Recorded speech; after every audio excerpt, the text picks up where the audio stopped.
Daşary ýurt döwletlerinden Türkmenistana dolanmakda dowam edýän kynçylyklara paralel eklenç aladalar derarly ýa-da ýokary oku maksady bilen ýurdu terk etmäge çalışýan raýatlar köpelýär. Şeýle meýiller Türkmen hökümetiniň pandemiýa derarly ýatyran käbir halkara uçur gatnawlaryny bölekleýin dikeldip başlamagynyň ýa-da gawat gelýär. 2 aý töwereg mundan ozal Türkmenistanyň milli daşaýjysy Dubay we Kazan ugurlary boýunça munyň ýa-da Moskwa ugur boýunça halkara uçur gatnawlarynyň gaýtadan ýoly goýulýanyny oglan etdi. Azatlyk radiosynyň habarçylary ýurtda dowam edýän giň ýaýran işçiligiň arasyna hatda ýaşaýyş jaýlaryny satyp eklenç gözlegine daşary ýurtlara çykmaga çalışýan adamlaryň bardygyny habar berýär. Öz ýaşaýan jaýyny satyp ýurtdan çyksak bolýar diýen adamlar köpeldi diýip bir welayet ýaşaýjysy Azatlyk radiosynyň habarçysy bilen gurrundaşlykda aýtdy. Onuň sözlerine görä daşary ýurtlara çykmaga isleg bildirýän welayetlerden bolan ýaşaýjylaryň ýoly köplenç Aşgabatda petiklenýär.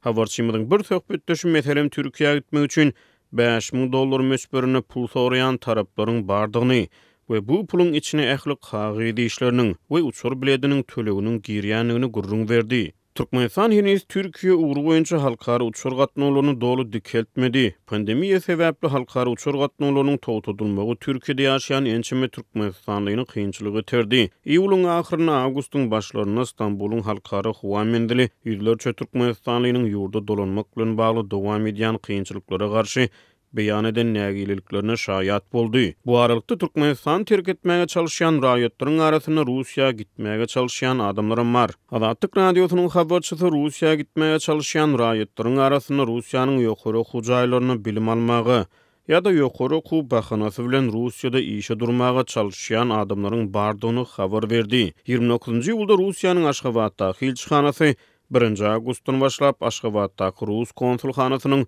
Russiýanyň ýokary oku mekdepleriniň dalaşgärleri we talipleri üçin oku wizasyny resmileşdirip başlaýanyny habar berdi. Azatlyk radiosynyň Mary welaýatynyň habarçysy 7 awgustda bir ýerli ýaşaýjynyň Rus wizasyny ýüz tutmak üçin Aşgabatda eden sapary barada habar berdi. Habarçymyzyň söhbetdeşi 1 awgustda Aşgabatdaky Rus konsulhanasyna 1000 ogly adamyň wiz üçin nobaty ýazylan ona şaýat bolanyny gurrun berdi. Biz 1 awgust güni ýoldaşlarymyz bilen Russiýa wiz almak üçin Aşgabatdaky Rus konsullugyna bardyk. Adam juda kän, 1000-den geçýär. Ol adamlaryň arasyna 2 gün bäri nobata garaşýan adamlar bar. Biz nobata ýazyldyk. Konsulluk ýerden sagat 9-da işe başlap gün ortana çenli resmi namlary kabul edýär. Her gün gaty az adam kabul edilýär. Nobata duranlaryň arasyna her welayetden adamlar bar, diýip habarçymyzyň marly söhbetdeşi gurrun berdi. Russiýa wiza ýüz tutmak üçin Aşgabatda baran marly ýaşaýjy bir hepde paýtagtda bolup 6 awgustda ýygyna dolananyny, wiza işleriniň şowsuz tamamlananyny gurrun berdi. Şeýle-de habarçymyzyň söhbetdeşi Rus konsulhanasynyň nobatyna 5.000 manada adamlaryň nobatyny öňe süýsürmegi, 10.000 manada wizaşdyryp bermegi wada berýän adamlara duşanyny gurrun berdi. Russiýanyň ýokary oku jaýlaryna 30.000-den gowrak Türkmenistanly bilim alýar. Türkmenistan 2 ýyl ozal koronavirus pandemiýasy sebäpli halkara uçur gatnawlaryny dolu ýatyrdy.